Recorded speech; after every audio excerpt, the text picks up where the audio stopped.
लिन U U का घर नौकरों से भरा एक आलीशान घर है। बगीचे में वांग यी की मुलाकात लिन यूयू के माता-पिता से भी हुई। पुरुष शांत और शिष्ट है।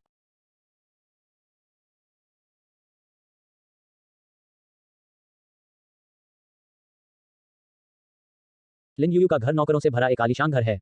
बगीचे में वांग यी की मुलाकात लिन यूयू के माता-पिता से भी हुई। पुरुष शांत और शिष्ट है और महिला गरिमामयी और सुंदर है और लिन यूयू से कुछ-कुछ मिलती-जुलती है। हालांकि वे बूढ़े हैं, फिर भी उनकी जवानी की सुंदरता और आकर्षण देखा जा सकता है।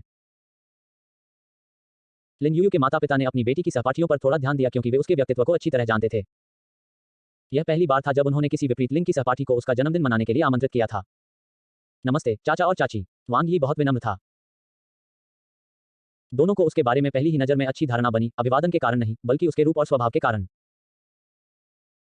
दिखावे की बात तो दूर, कोई भी सामान्य व्यक्ति उसके बारे में अच्छी धारणा बनाने से खुद को नहीं रोक पाएगा। उनका स्वभाव भी उगते सूरज जैसा है, जो युवा जोश और उत्साह से भरा है।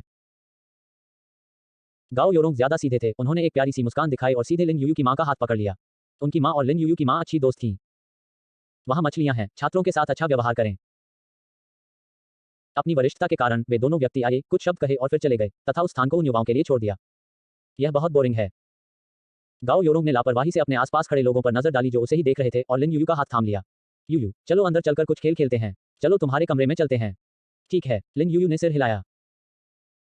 उसे भी यह माहौल पसंद नहीं आया, लेकिन आज का जन्मदिन असल में उसके माता-पिता ने आयोजित किया था और वहां कई ऐसे लोग भी थे जिन्हें वह नहीं जानती थी। हालांकि वह बहुत खुश थी कि वांग यी उसकी जन्मदिन की पार्टी में शामिल हो सका। वांग यी, तुम भी आओ। वांग यी, जो बुफे टेबल पर रखी बीफ की प्लेट को घूर रहा था और सोच रहा था कि बाद में इसका क्या करेगा, असमंजस में ऊपर देखने लगा। मैं भी। उसने अपने सामने खड़ी दो खूबसूरत लड़कियों को देखा और उसे लगा कि कुछ गड़बड़ है। जरूरत नहीं है, तुम लड़कियां साथ हो और मैं एक मर्द। हम सब एक दूसरे से इतने परिचित हैं, तुम्हें किस बात का डर है? क्या तुम्हें डर है कि हम तुम्हें खा जाएंगे? गाओ योरोंग ने अपनी बाहें छाती पर रख ली, उसके चेहरे पर अधीरता का भाव था। देखो, उसे मछली खाने से कोई एतराज नहीं है। लिन यूयू का चेहरा थोड़ा लाल हो गया, लेकिन उसकी चमकदार आंखें अभी भी वांग यी को उम्मीद से देख रही थीं। वांग यी की नजर अनजाने में उस लड़की की छाती पर पड़ी, जिसे उसके हाथों ने एक चाप में दबा रखा था। कुछ देर सोचने के बाद उसने कहा, ठीक है। वह और लिन यूयू इतने लंबे समय से साथ हैं, तो दोस्त के तौर पर उसके कमरे में जाना ठीक रहेगा, है ना? वहां 3 लोग हैं। जब उन्होंने वांग यी, लिन यूयू और गाओ योरोंग को एक साथ घर में जाते देखा, तो बाहर उन्हें देख रहे लोगों के मन में कई विचार उभरे।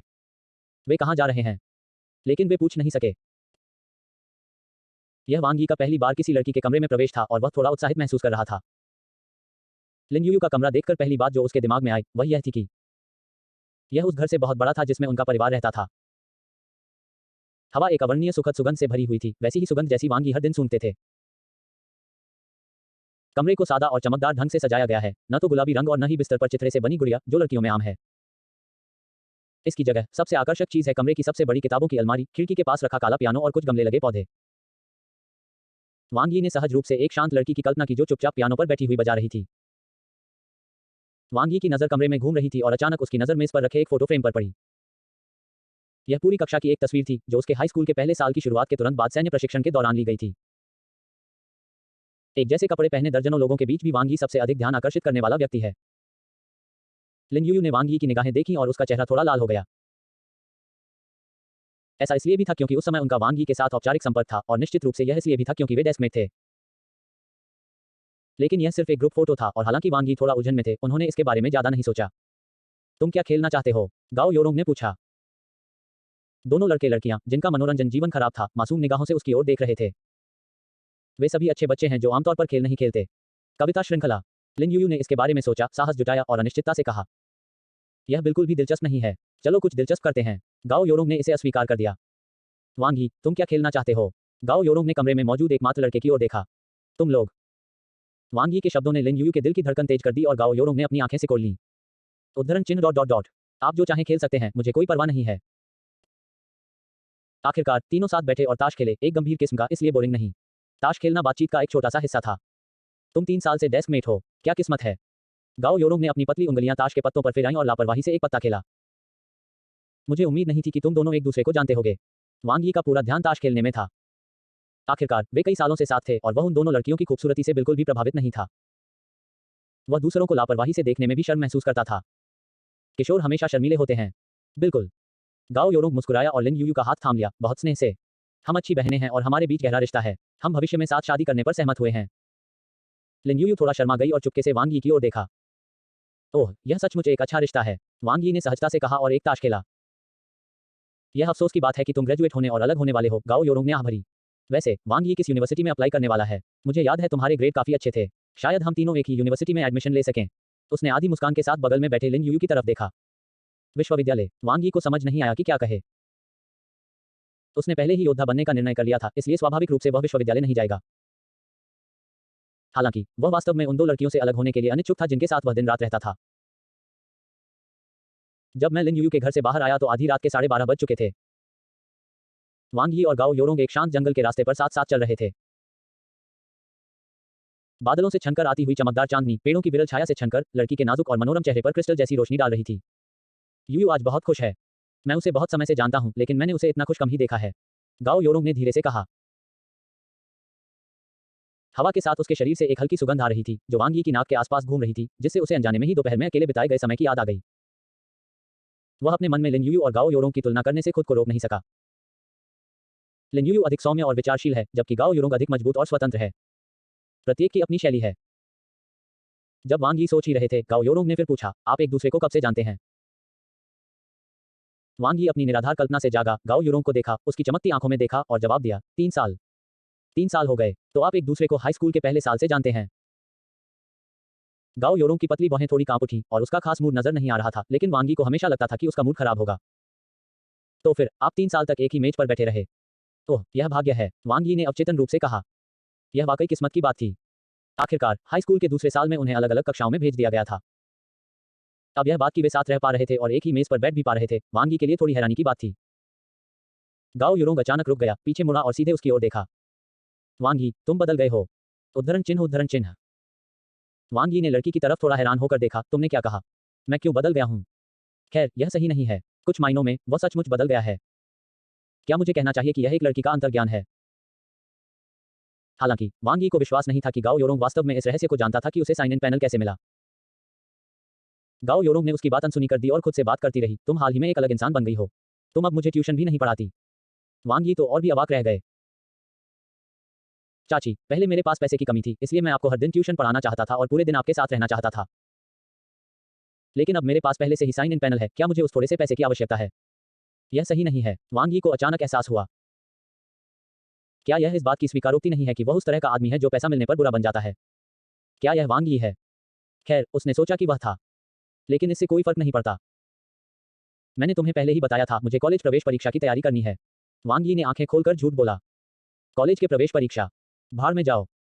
वह एक ऐसा आदमी है जो योद्धा बनना चाहता है।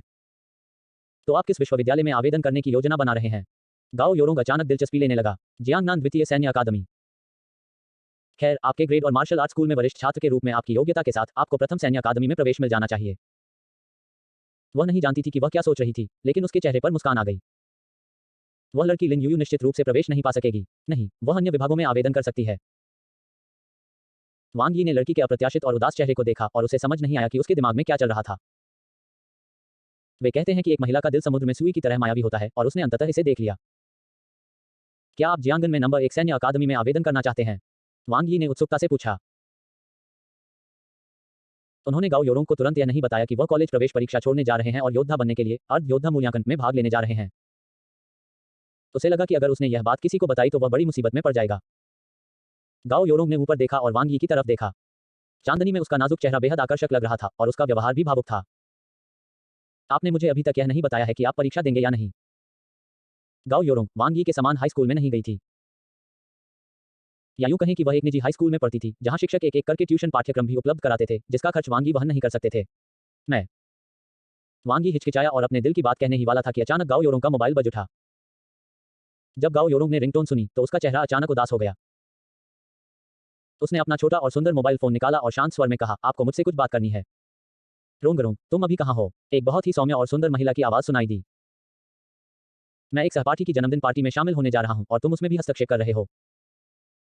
वांग यी ने बगल से देखा और पहली बार गाओ योरोंग का स्वर इतना ठंडा और आक्रामक देखा। हालांकि, कॉल की विषय वस्तु को देखते हुए कॉल करने वाला व्यक्ति उसका कोई करीबी ही होना चाहिए, है ना? उद्धरण चिन्ह डॉट डॉट डॉट। रोंगरोंग, मैं तुम्हारी मां हूं। दूसरी तरफ वाली महिला एक पल के लिए चुप हो गई और इससे पहले कि वह अपनी बात पूरी कर पाती, फोन काट दिया गया। गाओ योरोंग का फोन पकड़े हुए हाथ नीचे गिर गया, उसका सिर भी थोड़ा नीचे झुक गया, उसके लंबे बाल उसके चेहरे को ढक रहे थे। वांग यी उसके हाव भाव साफ नहीं देख पाया, लेकिन उसे एहसास हो गया कि उसका मूड खराब है। वांग यी ने मन ही मनाह भरी। उसे थोड़ा बहुत पता था कि गाओ योरोंग और उसकी मां के बीच का रिश्ता कुछ नाजुक था, लेकिन उसने उसकी मां को कभी देखा नहीं था और उसे अंदाजा भी नहीं था कि मां और बेटी के बीच का रिश्ता इतना खराब था। लेकिन यह किसी और का पारिवारिक मामला है। भले ही वांग यी और गाओ योरोंग के बीच घनिष्ठ संबंध हो, इस समय वह कुछ नहीं कह सकते। वांग यी, मेरे साथ चलो। गाओ योरोंग ने अपना सिर उठाया। वांग यी ने रात के आकाश की ओर देखा और सिर हिलाया। शांत सड़क पर दो युवक और युवतियां साथ साथ चल रहे थे, जबकि एक काली कार चुपचाप उनके पीछे पीछे चल रही थी। गाओ योरोंग ने देखा कि वांग यी बार बार अपना सिर घुमा रहा है और शांति से कहा, मत देखो। यह कोई ऐसा व्यक्ति है जिसे मेरी मां ने मेरा पीछा करने के लिए भेजा है। वांग यी अजीब तरह से मुस्कुराया, लेकिन उसने मन ही मन सोचा कि यह बहुत खुला और स्पष्ट था। लेकिन गाओ योरोंग के हाव भाव देखकर ऐसा लग रहा था कि वह इसकी आदी हो चुकी है। वांग यी हैरान रह गया। गाओ योरोंग की मां अपनी बेटी को लेकर कितनी घबराई हुई थी, यह देखते हुए उन्होंने उसे लगभग 1 साल तक उसे खुद पढ़ाने की इजाजत दी थी। लेकिन जब उसने सोचा, तो इतने लंबे समय के बाद उसे कुछ दिन पहले ही गाओ योरोंग ने बुलाया था और यह उसके घर में पहली बार आने का मौका था।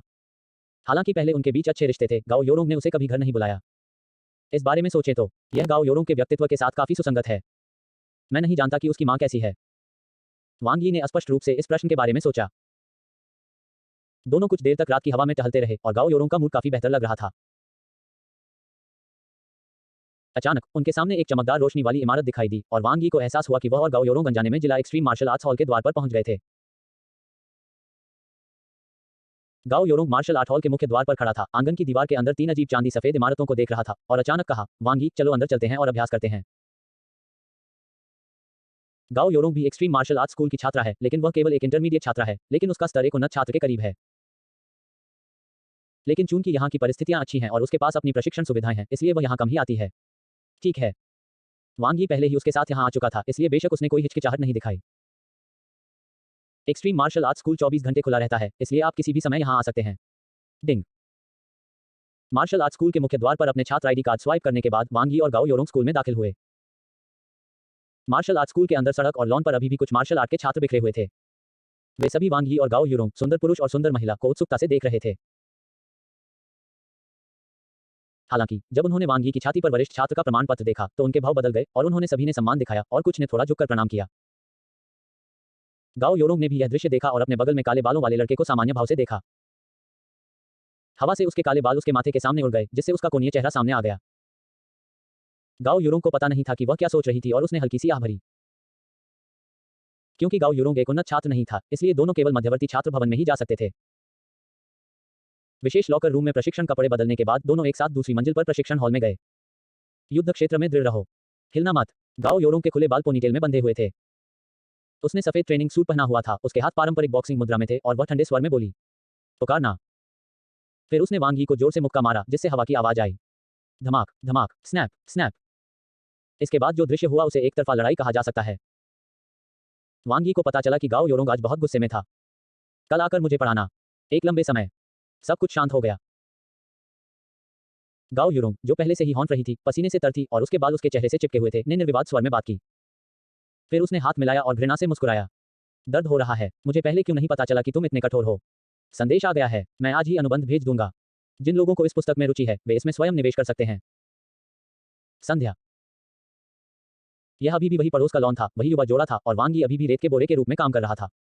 डिंग लिंग लिंग। लॉन पर रखा वांग यी का सेलफोन अचानक बज उठा। 1 मिनट रुको, मैं फोन करके बात करता हूँ।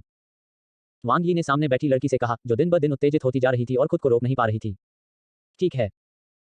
गाओ योरोंग रुक गई, उसका गोरा माथा थोड़ा पारदर्शी था, उसका चेहरा एक मादक गुलाबी रंग में लाल हो गया था। पिताजी, क्या हो रहा है? वांग यी ने फोन उठाया, जवाब दिया और कुछ वाक्य सुनने के बाद उसकी अभिव्यक्ति तुरंत बदल गई। क्या मां अस्पताल में है? जिला पीपुल्स अस्पताल। वांग यी अपनी मां के वार्ड में गया और देखा कि उसकी माली लैन जाग गई थी और रजाई उड़े सफेद बिस्तर पर लेटी हुई थी। उसके पिता वहां नहीं थे, लेकिन उसकी मां के साथ एक परिचित जियाओयान था। मां, क्या आप ठीक हैं? वांग यी जल्दी से बिस्तर के पास गया और चिंतित होकर पूछा। कोई बात नहीं, बस एक छोटी सी समस्या थी। ली लैन शेनयान से बात कर रही थी कि अचानक उसने अपने बेटे को एक खूबसूरत सजीली लड़की के साथ आते देखा। उसकी आंखें चौड़ी हो गईं। उसने सहजता से अपने बेटे को जवाब दिया और अपना ध्यान गाओ योरोंग की ओर मोड़ लिया। बेटा, यह कौन है? इससे पहले कि वांग यी जवाब दे पाते, गाओ योरोंग उनके पीछे से बाहर आए और मुस्कुराते हुए कहा, नमस्ते आंटी, मैं वांग यी का दोस्त गाओ योरोंग हूँ, आप मुझे योरोंग कह सकते हैं। ओह ओह, ली लैन थोड़ी असमंजस में थी। उसने पलकें झपकाईं और फिर से अपने बेटे की ओर देखा। यह बच्चा बहुत सुंदर और समझदार है। तुम इसे कहाँ से लाए हो? उसके बगल में बैठे शेनयान ने भी गाओ योरोंग को उत्सुकता से देखा। माँ, पिताजी ने फोन पर बताया कि आप अचानक बेहोश हो गईं। क्या हुआ? वांग यी ने पूछा। कोई बात नहीं, मैं अभी फैक्ट्री में व्यस्त हूँ इसलिए। क्या तुम फिर से ओवरटाइम कर रहे हो? वांग यी का स्वर थोड़ा तेज हो गया। वांग यी चिंतित और गुस्से में था। उसकी माँ की तबीयत खराब थी और उन्हें पहले भी अस्पताल में भर्ती कराया जा चुका था। अब वह बूढ़ी हो चुकी थी और दिन में काम करना उसके लिए बहुत मुश्किल था। वांग यी ने अपनी माँ को कोई आसान काम ढूंढने के लिए मनाने की कोशिश की थी, लेकिन ली लैन ने मना कर दिया। वांग यी के पिता बाहर से अंदर आए, उनके साथ एक सफेद कोट पहने डॉक्टर भी था। उद्धरण चिन्ह डॉट डॉट डॉट। अस्पताल में विभिन्न परीक्षणों के बाद यह पुष्टि हुई कि अचानक बेहोशी अत्यधिक काम, कमर की मांसपेशियों में गंभीर खिंचाव और मस्तिष्क पर अत्यधिक भार के कारण हुई थी, जिसके कारण उसे अस्पताल में भर्ती कराया गया, डॉक्टर ने विशेषज्ञता से कहा। मरीज बुजुर्ग है, इसलिए उसे कुछ दिनों तक निगरानी में रखा जाएगा। अगर उसकी हालत और नहीं बिगड़ती है तो उसे छुट्टी दी जा सकती है। छुट्टी के बाद उसे अधिक आराम करना चाहिए, अधिक परिश्रम से बचना चाहिए और अपने खान पान पर ध्यान देना चाहिए। भविष्य में वह ठीक हो जाएगा। वांग यी ने बिस्तर के पास देखा और अपनी माँ को दो लड़कियों गाओ यूरोंग और चेन यान से बात करते हुए देखा और वह बहुत खुश दिख रही थी। वांग यी को तब याद आया कि लिन यूयू शायद जल्द ही यहाँ आ जाएगा और तब यह और भी अधिक जीवंत हो जाएगा। किसे परवाह है, जब तक माँ खुश है। वांग यी इस समय इसके बारे में सोचने के लिए बहुत आलसी था। वह कुछ और ही सोच रहा था। मेरी माँ अपनी नौकरी नहीं बदलना चाहती और ओवरटाइम की कड़ी मेहनत नहीं करना चाहती, इसका कारण यह परिवार है। अंततः माता पिता के लिए आरामदायक और आसान जीवन जीने की कोई स्थिति नहीं होती। मूल रूप से वांग यी 1 जुलाई को अर्ध योद्धा मूल्यांकन लेने के बारे में सोच रहे थे ताकि उन्हें एक्सट्रीम मार्शल आर्ट्स स्कूल द्वारा देखा जा सके और फिर उन्हें विशेष भर्ती के रूप में सफलतापूर्वक भर्ती किया जा सके। मार्शल आर्ट्स स्कूल में शामिल होने वाले विशेष रूप से भर्ती और साधारण मार्शल कलाकारों के साथ अलग अलग व्यवहार किया जाता है। वे जितने अधिक प्रतिभाशाली और उच्च क्षमता वाले होंगे, उतना ही अधिक एक्सट्रीम मार्शल आर्ट्स स्कूल उन्हें महत्व देगा और उतना ही अधिक उदार व्यवहार उन्हें मिलेगा। एक विला प्राप्त करने के अलावा मार्शल आर्ट्स स्कूल में शामिल होने वाले साधारण योद्धाओं को 1 मिलियन चीनी युआन की शुरुआती पूंजी भी मिलेगी।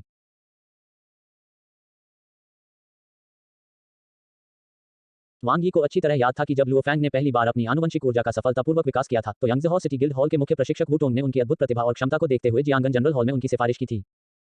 पर्यवेक्षक जुगेताओ ने उनका बहुत सम्मान किया और एक विशेष अनुबंध पर हस्ताक्षर किए।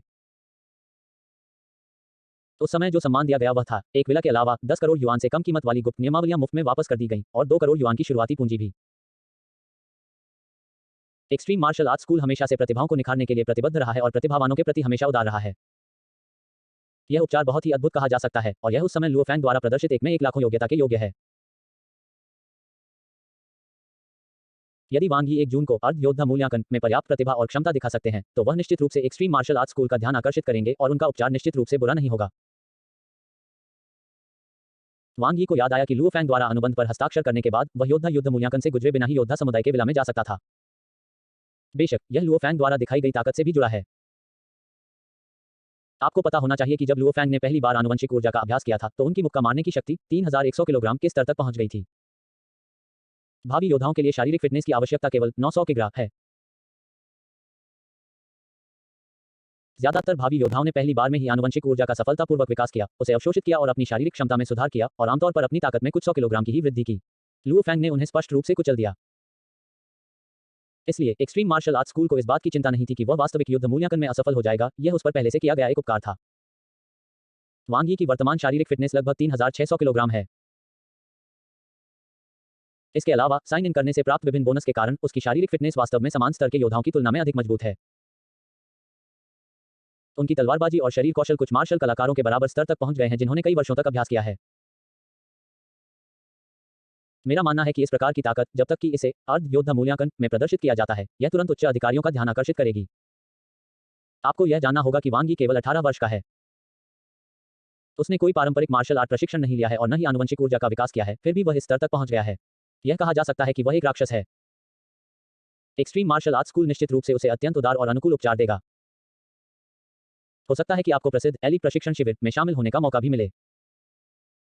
जहां तक अन्य लोगों की अटकलों और संदेह की चिंता का सवाल है, वांग यी को इसकी परवाह नहीं थी। उसकी अपनी मां ज्यादा काम के कारण अस्पताल में भर्ती थी, लेकिन फिर भी वह कुछ बेबुनियाद बातों की वजह से कुछ करने से हिचकिचा रहा था और डर रहा था। इस सुनहरी उंगली को बर्बाद करने से बेहतर है कि वह खुद को मार डाले। उनका मानना था कि जब तक वह तेजी से सुधार करते रहेंगे, एक प्रतिभाशाली व्यक्ति के रूप में अपनी क्षमता दिखाते रहेंगे और एक्सट्रीम मार्शल आर्ट्स स्कूल द्वारा उन्हें गंभीरता से लिया जाता रहेगा, तब तक दूसरे लोग चाहे जो भी सोचें, वे उनका कुछ नहीं बिगाड़ पाएंगे। यह एक्सट्रीम मार्शल आर्ट्स स्कूल है जो इस दुनिया में एक विशालकाय की निवारक शक्ति है। जहां तक कॉलेज प्रवेश परीक्षा का सवाल है, मैं परीक्षा देने के लिए 1 जून को छुट्टी ले सकता हूं और कॉलेज प्रवेश परीक्षा 6 जून से शुरू होगी, इसलिए अभी भी समय है। हालांकि कॉलेज प्रवेश परीक्षा का अब वांग यी के लिए कोई मतलब नहीं है, लेकिन यह उनके कई वर्षों के छात्र जीवन का स्पष्टीकरण भी है। वांग यी ने जब अपना मन बना लिया तो उसे बहुत अधिक सहजता महसूस हुई। वांग यी के पिता ने तीनों महिलाओं को आपस में बात करते हुए देखा, फिर अपने बेटे के पास गए और धीमी आवाज में पूछा, बेटा, क्या वह छोटी लड़की जो अभी यहाँ आई है, तुम्हारी दोस्त है? वांग यी के पिता भी बहुत जिज्ञासु थे। वे अपने बेटे के सामान्य व्यक्तित्व को जानते थे। पढ़ाई के अलावा वह व्यायाम भी करता था, बिल्कुल एक महान तपस्वी साधु की तरह। विपरीत लिंग के साथ उसका लगभग कोई संपर्क नहीं था। अचानक एक खूबसूरत लड़की प्रकट हुई, जो स्पष्ट रूप से कोई साधारण व्यक्ति नहीं थी और उनके बेटे के साथ अस्पताल आई।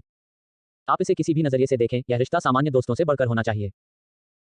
वांग यी ने कहा, पिताजी, मैं कुछ समय पहले ट्यूटर था। मैंने उसे ही ट्यूशन पढ़ाया था, लेकिन अब हमारे बीच अच्छे संबंध हैं और वह मेरी दोस्त भी है। सच में? वांग यी के पिता को शक हुआ। वह भी एक ईमानदार आदमी थे और समझ नहीं पा रहे थे कि आजकल के युवा क्या सोच रहे हैं। सोचने के बाद उन्होंने इसकी परवाह न करने का फैसला किया। उन्होंने अपनी आवाज धीमी की और गंभीरता से कहा, मुझे लगता है कि वे दोनों बहुत अच्छे हैं। बच्चे, खिलवाड़ मत करो। अगर कुछ गड़बड़ हो जाए तो यह मत कहना कि मैंने तुम्हें पहले से आगाह नहीं किया था। पिताजी, आप क्या कह रहे हैं? क्या मैं उस तरह का इंसान होऊंगा? वांग यी थोड़ा हैरान हुआ। वाह, अच्छी बात है। वांग शुन ने वांग यी का कंधा थपथपाया। लेकिन अब तुम्हारी उम्र बढ़ रही है और कॉलेज की प्रवेश परीक्षा भी जल्द ही आने वाली है। कॉलेज की प्रवेश परीक्षा के बाद तुम कॉलेज जाओगे, तब तुम्हारे लिए गर्लफ्रेंड रखना कोई समस्या नहीं होगी। पिताजी अभी भी बहुत खुले विचारों वाले हैं। सोचो, उस समय मैं और तुम्हारी माँ कैसी थी। वांग यी ने अपनी आंखें घुमाई। इस समय दरवाजा फिर से खुला और लिन यूयू, एक सफेद पोशाक और एक ग्रे कोट पहने हुए, ने अपना सिर बाहर निकाला। वांग यी। वे तीनों एक दूसरे को घूरने लगे। वांग शुन की आवाज अचानक रुक गई। उसने लिन यूयू की तरफ देखा, फिर अपना चेहरा अपने बेटे की तरफ घुमाया। उसकी आंखें शक से भरी थीं। ऐसा लग रहा है जैसे कह रहा हो, बेटा, कृपया मुझे समझाओ कि यह कौन है। नमस्ते अंकल और आंटी। मेरा नाम लिन यूयू है और मैं वांग यी की सहपाठी हूँ। लिन यूयू बार के दरवाजे पर खड़ी थी, उसके हाथ पेट पर बंधे थे और वह थोड़ी घबराहट के साथ धीरे से बोली, ओह ओह, ठीक है।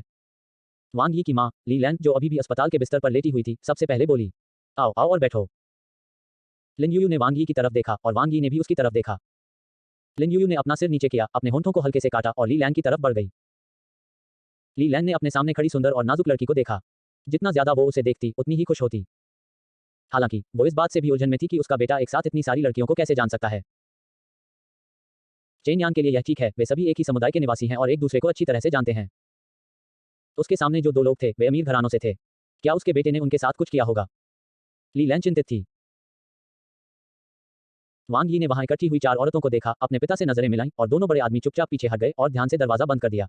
वांग यी ने बस राहत की सांस ली। फिर जब उसने अपना सिर उठाया तो उसे अपने पिता का दयालु चेहरा दिखाई दिया। उद्धरण चिन्ह उद्धरण चिन्ह। 1 जून से पहले वांग यी ने अंततः अपने माता पिता को मना लिया और 1 जून को सुबह 6 बजे ही रवाना हो गया। अपने माता पिता के निर्देशों का पालन करते हुए मैं घर से निकला, शहर की मेट्रो पकड़ी, कई स्टेशनों पर स्थान बदला और ज्यूजियांग शहर से यंगज़हौ शहर के केंद्र तक पहुंचने में 2 घंटे से अधिक समय लगा।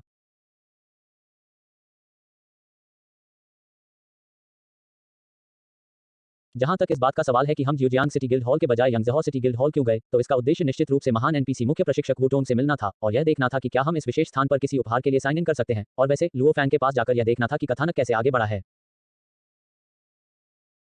हालांकि वह अक्सर इंटरनेट के माध्यम से लुओ फैंग से संपर्क करता था, लेकिन वास्तविक जीवन की तरह स्थिति को समझना उतना सुविधाजनक नहीं था।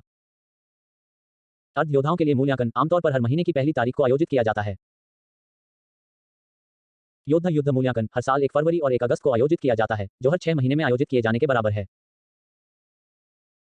केवल अर्ध योद्धा मूल्यांकन और योद्धा युद्ध मूल्यांकन पास करने के बाद ही किसी को सच्चा योद्धा माना जा सकता है। यंगज़हौ शहर। यह यंगज़हौ शहर है और लुओ फैंग का घर भी यंगज़हौ शहर के यान जिले में है। वांग यी ने गुकिंग जिले की तुलना में ज्यादा व्यस्त और भीड़भाड़ वाली सड़कों को देखते हुए सोचा। मूल उपन्यास के अनुसार कॉलेज प्रवेश परीक्षा के आखिरी दिन लुओ फैंग के पास बेहोश होने और अपनी दूर गति को पूरी तरह जागृत करने से पहले लगभग 1 हफ्ते का समय होगा। सच कहें तो वांग यी अभी भी लुओ फैंग की मानसिक शक्ति से बहुत ईर्ष्या करता था। जब वांग यी ने यह सोचा तो अचानक उसके दिमाग में एक विचार आया। क्या आप लुओ फैंग के घर जाकर साइन इन करना चाहते हैं? शायद मैं लुओ फैंग की मानसिक शक्ति पर हस्ताक्षर कर सकूं। जब वांग यी ने यह सोचा तो वह उत्साहित हो गया। मूल उपन्यास में लुओ फैंग पृथ्वी के लोगों में सर्वश्रेष्ठ मानसिक शक्ति होने की प्रतिभा रखता है। उसके मस्तिष्क की चौड़ाई 21 तक पहुंचती है, जो आज पृथ्वी के सबसे शक्तिशाली मानसिक शक्ति ईस्ट से भी अधिक शक्तिशाली है। इस वजह से ब्रह्मांड से पृथ्वी पर दुर्घटनाग्रस्त हुए युनमोक सिंह अंतरिक्ष यान से बुद्धिमान जीवन रूप बाबाता ने लुओ फैंग को युनमोक सिंह वारिस के रूप में स्वीकार किया। हालांकि वांग यी का इस अवसर के लिए लुओ फैंग के साथ प्रतिस्पर्धा करने का कोई इरादा नहीं था। लेकिन यह बहुत अच्छा होगा अगर मैं लुओ फैंग की मानसिक प्रतिभा पर हस्ताक्षर कर सकूं। आखिरकार यह साइन इन वास्तव में कॉपी करने के बराबर है, जिसका मतलब यह नहीं है कि यह सिर्फ इसलिए गायब हो जाएगा क्योंकि वांग यी ने साइन इन किया है। हालांकि लुओ फैंग के घर जाने की कोई जल्दी नहीं है। आइए पहले अर्ध योद्धा मूल्यांकन पास कर लें। वांग यी ने अपनी उत्तेजना को दबाया और शहर के केंद्र की ओर चल पड़ा। एक्सट्रीम मार्शल आर्ट स्कूल का यंगजहौ सिटी क्लब मिंग्यू समुदाय में स्थित है, जिसे योद्धा समुदाय भी कहा जाता है। इस समुदाय में केवल योद्धा ही अपना आवास रख सकते हैं और एक्सट्रीम मार्शल आर्ट स्कूल अपने साथ जुड़ने वाले प्रत्येक योद्धा को एक एकल परिवार विला आवंटित करता है। शांत मोहल्ले और शानदार विला को देखकर वांग यी को थोड़ी ईर्ष्या हुई और उसने मन ही मन सोचा, जल्द ही मैं यहाँ रहने आ जाऊंगा। वांग यी दरअसल चाहता था कि उसका परिवार यंगजहौ शहर के मिंग्यू समुदाय में आ जाए। हालांकि ज्यूजियांग शहर का भी अपना योद्धा समुदाय था, लेकिन उसके लिए मूल उपन्यास के नायक लुओ फैंग का पड़ोसी बनना संभव नहीं था। वांग यी लुओ फैंग के साथ अपने रिश्ते को बेहतर बनाने का अवसर जाने देने के लिए तैयार नहीं था और यहां तक कि उसने गुप्त रूप से लुओ फैंग को जूशिन को आगे बढ़ाने के लिए कई विचार दिए। जब लड़कियों को आकर्षित करने की बात आती है तो पुरुषों के बीच दोस्ती बनाना बहुत आसान होता है। हालांकि वांग यी भी इस क्षेत्र में पूरी तरह से खाली थे, लेकिन वे जानकारी ढूंढकर खुद को प्रेम विशेषज्ञ के रूप में पेश कर सकते थे। उन्होंने बहुत सारी बातें की और प्रेम क्षेत्र के नौसिखिए लुओ फैंग को उलझन में डाल दिया। यह ज्ञात नहीं है कि लुओ फैंग ने जो कहा वह किया या नहीं, लेकिन लुओ फैंग के व्यक्तित्व और जिम्मेदारी की भावना को देखते हुए वह शायद अपने परिवार और कॉलेज प्रवेश परीक्षा की खातिर हाई स्कूल में आसानी से प्यार में नहीं पड़ेगा। जब अपरिचित दिखने वाला वांग यी वहां आया तो मुख्य प्रवेश द्वार पर पहरा दे रहे सशस्त्र सैनिकों की एक पंक्ति ने भी उसी समय उसकी ओर देखा। एक सैनिक आगे बढ़ा और चिल्लाया, यह योद्धा समुदाय है। सज्जन, कृपया पीली रेखा के पास न आएं। वांग यी जानता था कि ये सैनिक अच्छी तरह प्रशिक्षित हैं और उनके हाथों में असली हथियार हैं। अगर कोई उन्हें उकसाने की हिम्मत करता तो उनके हाथों में मौजूद हथियार किसी को पहचान नहीं पाते। मैं एक्सट्रीम मार्शल आर्ट स्कूल का एक वरिष्ठ छात्र हूं। मैं यहां हर महीने की पहली तारीख को आयोजित होने वाले अर्ध मार्शल कलाकार मूल्यांकन में भाग लेने आया हूं। वांग यी पीली लाइन के बाहर रुका और समझाया। कई सिपाही पहरे पर खड़े रहे। जिसने पहले बात की उसने वांग यी की तरफ देखा और कहा, जरा रुको। फिर वह तेजी से पीछे गार्ड के लाउंज में चला गया। एक सफेद बालों वाला बूढ़ा आदमी जल्द ही बाहर आया, आंखें मली और सामुदायिक द्वार के बाहर खड़े वांग यी की तरफ देखने से पहले जम्हाई ली। वह मुस्कुराया, एक और, आजकल के युवा जल्दी आ जाते हैं। जरा अपनी और सीनियर छात्र की आईडी दिखाओ। वांग यी ने अपना छात्र आईडी और आईडी कार्ड निकाला और उन्हें बूढ़े आदमी को सौंप दिया, खुद से सोचते हुए, यह एनपीसी द्वारपाल है जो अधिकांश फेलोड स्टार फैन फिक्शन में दिखाई देता है। हालांकि यंगजहौ सिटी गिल्ड हॉल के मुख्य प्रशिक्षक कुलीन एनपीसी वू टोंग की तुलना में यह पुराना द्वारपाल अज्ञात प्रतीत होता है। वू टोंग तो स्थिर रहता है, लेकिन नायक बदलते रहते हैं। यह झूठ नहीं है। मैंने कभी नहीं सोचा था कि अब मेरे साथ नायक जैसा व्यवहार किया जाएगा, वांग यी ने अपने दिल में आह भरी। उसने अपने सामने खड़े भूरे बालों वाले बूढ़े आदमी की ओर देखा जो पीडीए पर अपनी जानकारी जांच रहा था और उसने मन ही मन सोचा, यह बूढ़ा आदमी इतनी मेहनत करता है, मुझे इसे एक अच्छा नाम देना होगा। माफ कीजिए महोदय, आपका नाम क्या है? वांग यी ने विनम्रता से पूछा। भूरे बालों वाले बूढ़े ने पलकें उठाईं और वांग यी की ओर देखा। मानो उसके अच्छे व्यवहार के कारण उसके बूढ़े चेहरे पर मुस्कान आ गई हो। मेरा उपनाम झांग है, आप मुझे लाओ झांग या अंकल झांग कह सकते हैं। वांग यी ने अंगूठा दिखाया, बूढ़े आदमी तुम अभी भी मजबूत हो। बूढ़ा झांग थोड़ा हैरान था, यह सोचकर कि यह युवक थोड़ा परिचित था, लेकिन उसे वांग यी पसंद आया और उसने बस मुस्कुरा दिया। 18 साल का। बूढ़ा झांग भी कंप्यूटर पर दिखाई गई पहचान की जानकारी देखकर थोड़ा हैरान हुआ। तुम बहुत अच्छे नौजवान हो। 18 साल की उम्र में अर्ध योद्धा मूल्यांकन देने के लिए तुम इतने बहादुर हो। मुझे उम्मीद है कि तुम पास हो जाओगे। ठीक है, पहचान की जानकारी मेल खाती है, आप अंदर जा सकते हैं। बूढ़े व्यक्ति ने अपना हाथ हिलाया और पहरा दे रहे सैनिकों ने तुरंत अपनी बंदूकें रख दी और समुदाय का बिजली से चलने वाला स्लाइडिंग दरवाजा अपने आप खुल गया। चाचा झांग, हम आपसे बाद में मिलेंगे। वांग यी ने एक सैनिक द्वारा समुदाय में ले जाए जाने से पहले चाचा झांग को हाथ हिलाकर अभिवादन किया। बूढ़े झांग ने वांग यी को सैनिकों द्वारा अंदर ले जाते हुए देखा और बुदबुदाया, लगता है इस युवक का व्यक्तित्व अच्छा है और यह दिखने में भी अच्छा है। यह इतना युवा और बहादुर है कि अर्धयोद्धा परीक्षा दे सके। इसका भविष्य उज्जवल है। यह अफसोस की बात है कि मेरी पोती अभी बहुत छोटी है, वरना मैं उसे इससे मिलवा देता। खैर 15 और 18 में कोई खास अंतर नहीं लगता। लाओ झांग के बेतरतीब विचारों का जिक्र किए बिना वांग यी उस सैनिक के पीछे पीछे चल पड़ा जो मिंग्यू समुदाय में जाने का रास्ता दिखा रहा था। समुदाय के सुंदर और शांत दृश्यों और पेड़ों के बीच छिपे एकल परिवार वाले विला को देखकर उसका मन उत्सुकता से भर गया। जल्द ही हमारा परिवार यहां रहने के लिए आ सकेगा। मेरी बहन की पारिवारिक स्थिति भी बहुत अच्छी नहीं है, समय आने पर हम उसे सुधार सकते हैं। मैं रिश्तेदारों और दोस्तों को दिया गया पैसा भी वापस कर सकता हूं। माँ, पिताजी को अब इतनी मेहनत नहीं करनी पड़ेगी। वांग यी का दिल उथल पुथल हो गया और उसके मन में कई विचार उभरने लगे। आशा, आतुर। यह मानव स्वभाव का सार है और निरंतर प्रगति की प्रेरक शक्ति है। जल्द ही प्रमुख सैनिक और वांग यी समुदाय के बीच में एक इमारत के सामने पहुंचे। सिपाही रुका और विनम्रता से वांग यी से कहा, सर एक्सट्रीम क्लब अंदर है। आपके अंदर जाने पर कोई आपको अगली मूल्यांकन प्रक्रिया में मदद करेगा। शुक्रिया, वांग यी ने कहा और सैनिक को मुड़कर जाते हुए देखा। वह भी इस प्रसिद्ध गिल्ड हॉल में चला गया। खैर, वांग यी को अचानक ऐसा लगा जैसे वह इतिहास देख रहा हो। इसकी बात करें तो लुओ फैंग संभवतः 1 जुलाई से पहले अर्धयोद्धा मूल्यांकन लेने नहीं आएंगे। मैं उनसे पहले ही वहां पहुंच चुका हूं। वांग यी को थोड़ा अफसोस हुआ। हालांकि वांग यी कई सालों से इस दुनिया में है, लेकिन कुछ भी नहीं बदला है। आखिरकार उसके पास पहले कोई सुनहरा हाथ नहीं था। वह तो बस एक साधारण इंसान था जिसके पास इस दुनिया की मूल यादें थीं। इसलिए लुओ हुआ का पैर अभी भी टूटा हुआ था और लुओ फैंग का परिवार लंबे समय तक इस बात से दुखी था। वांग यी के पास कोई विकल्प नहीं था और वह उस समय बहुत छोटा था, एक छोटा बच्चा, आप उससे क्या उम्मीद कर सकते थे। दरअसल लुओ हुआ का टूटा हुआ पैर भी लुओ फैंग के आगे बढ़ने की प्रेरणाओं में से एक है, लेकिन यह प्रेरणा सिर्फ लुओ फैंग के लिए है। लुओ हुआ के लिए इसे बयां करना वाकई मुश्किल है। इस वजह से उसके साथ भेदभाव किया गया, उसे नीचा दिखाया गया, उसकी आलोचना की गई। जब उसकी एक प्रेमिका थी तो उसके माता पिता ने उसका विरोध किया और उसकी आलोचना की। अंततः वह इसे और सहन नहीं कर सका और आत्महत्या करने के लिए झील में कूद गया। छोड़ो, ये लुओ फैंग के परिवार का निजी मामला है, उन्हें खुद ही सुलझाने दो। वांग यी इस बारे में सोचने में बहुत आलसी था। आखिरकार लुओ हुआ को तमाम मुश्किलों के बाद उसका फल मिल ही गया और उसे अपने जीवन के शिखर पर पहुंच गया माना जा सकता था। हालांकि ये दोनों भाई बहुत वफादार हैं। भविष्य में उनकी उपलब्धियां चाहे कितनी भी बड़ी क्यों न हो, उनकी पत्नी तो एक ही है। उनके वंशजों ने पूरी आकाशगंगा को भर दिया है। मुझे नहीं पता कि वह दिन कभी आएगा या नहीं। वांग यी अपने मन में कुछ विचार लेकर हॉल की लॉबी में चला गया। जब वांग यी क्लब हाउस की लॉबी में पहुंचे तो उन्होंने साइन इन करना शुरू कर दिया। हालांकि वह लुओ फैंग के घर जाकर देखना चाहता था कि क्या वहां मानसिक शक्ति के लिए नामांकन का कोई मौका है, लेकिन कोई जल्दी नहीं थी और वह कल जा सकता था। आखिरकार उसने इस बार कॉलेज प्रवेश परीक्षा के दिन तक कई दिन की छुट्टी ली थी। इस समय स्कूल कुछ भी नहीं पढ़ाएगा और छात्रों को पूरी तरह से समीक्षा करने की जिम्मेदारी होगी, इसलिए छुट्टी लेना मुश्किल नहीं होगा। सबसे कठिन काम है माता पिता को समझाना। लिन यूयू थोड़ा दुखी थी क्योंकि वह पहले से ही जानती थी कि वांग यी ने अर्धयोद्धा मूल्यांकन लेने और योद्धा बनने का फैसला किया है। यह उसके लिए अचानक आई बिजली की तरह था। लेकिन वांग यी के पास कोई विकल्प नहीं था।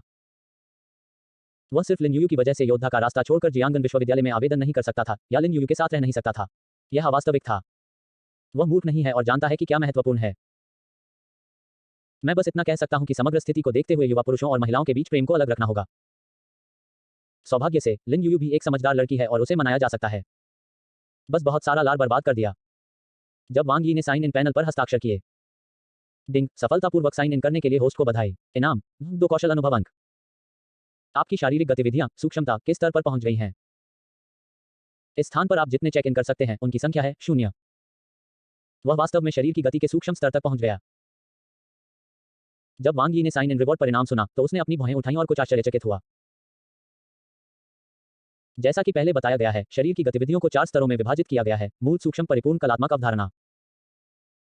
इस बात को कम मत समझिए कि रुबेई सिर्फ दूसरा स्तर है। वास्तव में बहुत कम योद्धा इस स्तर तक पहुंच पाते हैं और सभी योद्धाओं में उनकी संख्या भी बहुत कम है। सूक्ष्म क्या है? शरीर की गति का तथाकथित सूक्ष्म स्तर एक प्रकार की शारीरिक गति है जिसका उपयोग हमलों से बचने के लिए किया जाता है।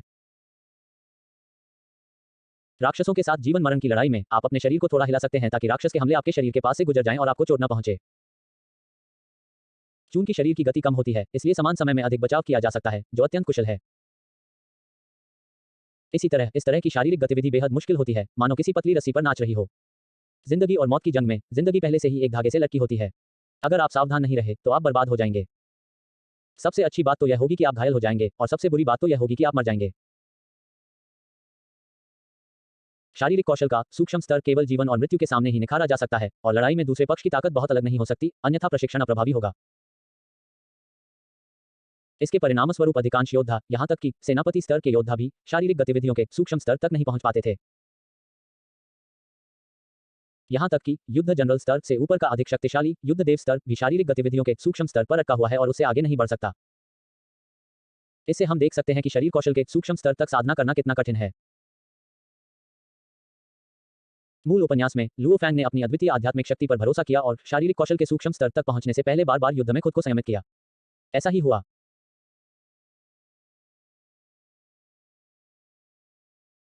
Thunder and lightning martial arts school के निदेशक, एक हटे-कट्टे व्यक्ति, जो एक प्रतिभाशाली व्यक्ति के रूप में चकित थे जब उन्होंने मार्शल कलाकार के वास्तविक युद्ध मूल्यांकन के निगरानी वीडियो में लुओ फैंग के छद्म सूक्ष्म शारीरिक गति स्तर को देखा, जो उन्होंने अपनी मानसिक शक्ति पर भरोसा करके प्रदर्शित किया था, तो वे बेहद उत्साहित हो गए। वह लुओ फैंग को thunder and lightning martial arts school में भर्ती करना चाहते थे और इसके लिए ऊंची कीमत भी चुकाने को तैयार थे। बेशक अंत में लुओ फैंग सहमत नहीं हुआ। मेरे शरीर की गतिविधियां अब सूक्ष्म स्तर पर पहुंच गई हैं, वांग यी उत्साहित महसूस कर रहा था। जैसे जैसे उनकी शारीरिक कुशलता में सुधार हुआ, स्वाभाविक रूप से उनकी ताकत में भी सुधार हुआ। इसके अलावा प्रारंभिक अवस्था में योद्धाओं के लिए शरीर की सूक्ष्म गति अभी भी बहुत शक्तिशाली है। सर, क्या आप अर्ध योद्धा बनने के लिए परीक्षा दे रहे हैं? हॉल में एक प्यारी सी लड़की ने अंदर आए युवक की ओर देखकर मुस्कुराते हुए कहा, सर कृपया वहां बैठ जाइए। आप दूसरों के साथ अर्ध योद्धा मूल्यांकन देने के लिए आज सुबह 10 बजे तक प्रतीक्षा करेंगे। वांग यी ने इधर उधर देखा तो क्लब हाउस की लॉबी के बगल में एक छोटा सा बार था, जिसके अंदर एक बारटेंडर और एक वेटर मौजूद था। छोटे से बार में पहले से ही कुछ लोग बैठे हुए थे। वांग यी ने सोचा, उसे अर्ध योद्धा परीक्षा देने के लिए यहां होना चाहिए, और वह वहां चला गया। सोफे पर बैठे 4 लोगों ने वांग यी को भी देखा। उनमें से एक लंबा हट्टा कट्टा आदमी था, जिसका चेहरा चौकोर और दाढ़ी वाला था। उसने छोटी बनियान और काली पतलून पहनी हुई थी। उसने ऊंची आवाज में वांग यी का अभिवादन किया, दोस्त, क्या तुम भी अर्ध योद्धा मूल्यांकन लेने आए हो? हाँ। वांग यी ने सिर हिलाया और लंबे आदमी के सामने सोफे पर बैठ गया। उसके बगल में एक युवती बैठी थी, जिसके छोटे बाल थे और चेहरा सुंदर था। खास बात यह थी कि उसका फिगर सुडौल था। उसकी जांघें, जो जीन्स के नीचे कसी हुई थी, लंबी और सीधी थी, बेहद आकर्षक। हालांकि उसकी आंखों में ठंडक थी, इसलिए हालांकि उसके बगल में बैठे 2 आदमी समय समय पर इस तरफ देखते थे, लेकिन उनका उससे बात करने का कोई इरादा नहीं था। आप काफी युवा दिखते हैं, क्या आप कॉलेज के छात्र हैं? एक फैशनेबल हेयर स्टाइल वाला युवक साथ बैठे और बात कर रहे 2 अन्य लोगों के बीच से यह सवाल पूछे बिना नहीं रह सका। हाँ। वांग यी ने स्पष्टता से उत्तर दिया, लेकिन वह इससे अधिक कुछ नहीं कहना चाहता था। अपनी उम्र दिखाने का कोई मतलब नहीं है। जिस लंबे आदमी ने सबसे पहले वांग यी का अभिवादन किया, उसने मुस्कुराते हुए कहा, आपकी उपस्थिति को देखते हुए यह पहली बार है जब आप अर्ध योद्धा मूल्यांकन दे रहे हैं, है ना? हाँ। वांग यी के मन में अभी भी इस लंबे आदमी के प्रति कुछ अच्छी भावनाएं थीं और वह हार्दिक मुस्कुराहट के साथ बोला, यह भाग्य की बात है कि हम अर्ध योद्धा मूल्यांकन में एक साथ भाग ले पा रहे हैं। मुझे अपना परिचय देने दीजिए। मेरा नाम जियांग किन है और मेरा गृहनगर यंगज़हौ शहर का जियानिंग जिला है। लंबे कद के व्यक्ति ने अपना परिचय परिचितता से दिया। वांग यी ने कहा, वांग यी, ज्यूजियांग चेंगगुकिंग जिले से। जैसे ही वांग यी ने बोलना समाप्त किया, छोटे बार में बैठे सभी लोग उसकी ओर देखने लगे। जियांग किन खुद को रोक नहीं सका और पूछा, भाई आप ज्यूजियांग शहर से हैं? आप मूल्यांकन के लिए यहाँ क्यों आए हैं? ज्यूजियांग शहर में यह अधिक सुविधाजनक होगा, है ना? हाँ, रास्ते में एक दोस्त से मिलने जा रहा हूँ। बेशक वांग यी यह नहीं कहेगा कि वह किसी एनपीसी से मिलने जा रहा है, वह सिर्फ इतना ही कह सकता था। लेकिन उसने झूठ नहीं बोला, वह वास्तव में लुओ फैंग को देखना चाहता था। तो यह ऐसा ही है। जियांग किन ने बिना कोई और सवाल पूछे सिर हिला दिया। जियांग किन और अन्य लोगों से बातचीत के दौरान वांग यी को उनके नाम भी पता चले।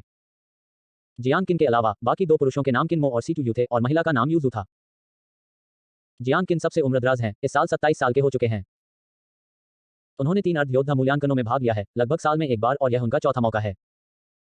हालांकि जियांग किन का स्वर आत्मविश्वास से भरा था। उसे शायद लग रहा था कि इस बार उसके पास एक बड़ा मौका है। उन्होंने यह भी कहा कि यदि वांग यी और अन्य लोग अर्ध योद्धा मूल्यांकन में उत्तीर्ण हो जाते हैं तो वे उन्हें रात्रि भोज पर आमंत्रित करेंगे। वांग यी को लगा कि इस बड़े भाई ने झंडा बहुत जल्दी लगा दिया है, लेकिन वह कुछ भी कहने में शर्मिंदा था, इसलिए उसने बस मुस्कुरा दिया और कुछ नहीं कहा। जैसे जैसे समय बीतता गया, गिल्ड हॉल की लॉबी में और भी लोग आने लगे। वांग यी के अलावा 11 और लोग थे। इस महीने कुल 12 लोग अर्ध योद्धा मूल्यांकन के लिए आए थे।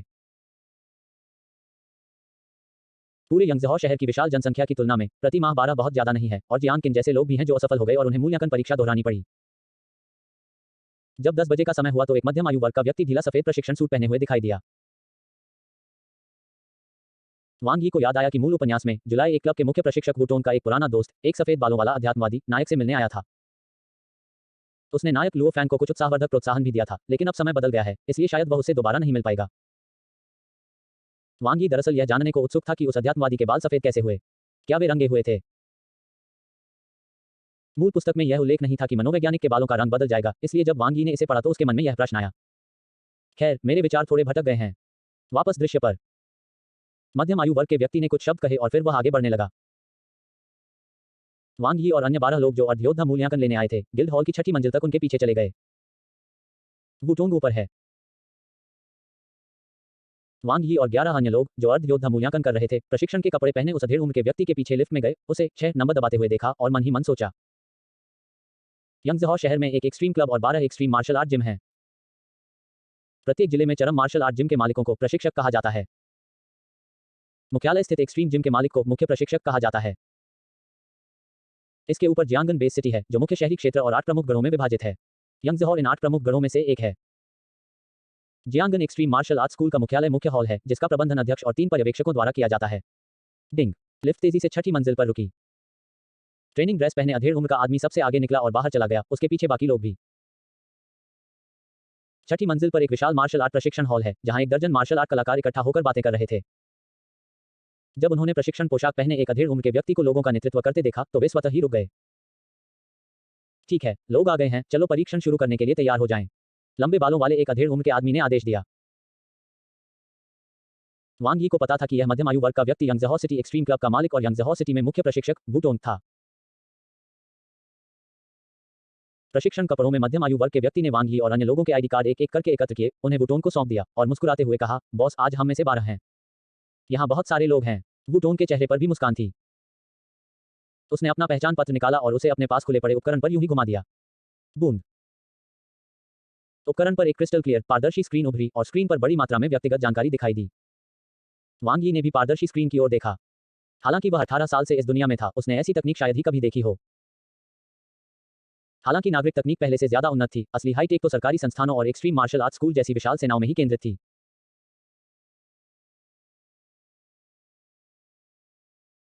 वांग यी को पता था कि क्योंकि एक्सट्रीम मार्शल आर्ट स्कूल को पृथ्वी पर सबसे मजबूत व्यक्ति होंग का समर्थन प्राप्त था, इसलिए उसके पास प्राचीन सभ्यता के अवशेषों से बड़ी मात्रा में प्रौद्योगिकी तक पहुंच थी और वह एक बुद्धिमान ऑप्टिकल कंप्यूटर की मदद से युद्ध देवता के महल जैसी आभासी जगह भी बना सकता था। अब पहले टेस्ट की ओर बढ़ते हैं, मुंके की ताकत का टेस्ट। वू टोंग ने शांति से कहा, मुझे लगता है कि आप सभी नियम पहले से ही जानते हैं, इसलिए मैं विस्तार से नहीं बताऊंगा। सबसे पहले किनमो। फैशनेबल हेयर स्टाइल वाला वह युवक जिससे वांग यी की पहली मंजिल पर लॉबी बार में मुलाकात हुई थी, बाहर आया। आए शुरू करें। हाँ। किनमो पंचिंग स्ट्रेंथ टेस्ट के सामने गया, एक गहरी सांस ली, फिर मुट्ठियां भींची, आगे की ओर झुका, अपनी बाहें पीछे की ओर हिलाई और पंचिंग पोज में आ गया। वह थोड़ा रुका, फिर धीरे से चिल्लाया और डमी पर अपनी मुट्ठियां पटक दी। डमी थोड़ा कांपा और फिर पंचिंग स्ट्रेंथ टेस्ट की स्क्रीन पर एक नंबर दिखाई दिया, 901 किग्रा। यह संख्या देखकर किनमो अपने माथे से पसीना पोंछने से खुद को रोक नहीं सका। जब भावी योद्धाओं के मूल्यांकन की बात आती है तो एक्सट्रीम मार्शल आर्ट स्कूल बहुत सख्त है, इसलिए एक्सट्रीम मार्शल आर्ट स्कूल के परीक्षा परिणाम पूरी दुनिया में विश्वसनीय और विश्वसनीय हैं।